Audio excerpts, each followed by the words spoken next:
I want to add just one more block for page layouts. Head over to Cody House and select the feature block.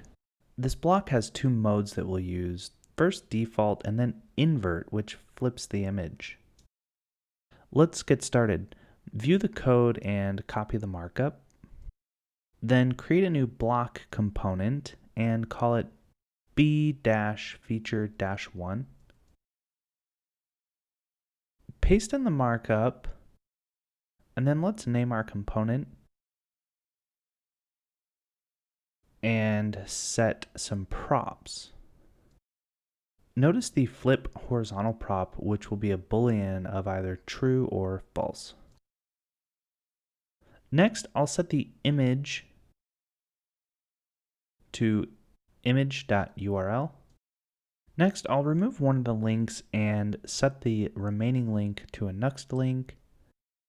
I'll set the to attribute to link.url and the link label to link.label, but if that's not available, I'll set it to link.title. Next, I'll set the subtitle, the title, then I will set the pre-title.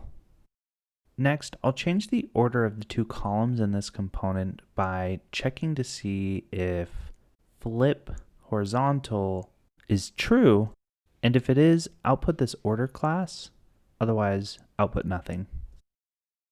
Now let's use this component, head over to our index page, and add this component, then bind a variable called feature.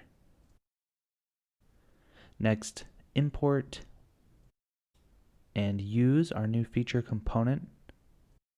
Now scroll down to this page's data and let's add that feature object that we just bound.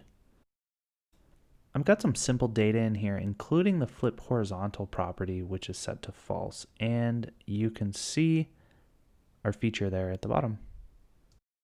I'm going to duplicate this data, then call it feature 2. And let's turn flip horizontal to true, duplicate our feature component here in the layout, and test that flip functionality. If I expand this out, you'll see that we've got an awesome feature block. The only improvement I want to make to it is adding some vertical margin above and below the feature block. And there you have it, another great tool in my arsenal for building page layouts. In the next video, we're going to use the 3 components we just built dynamically.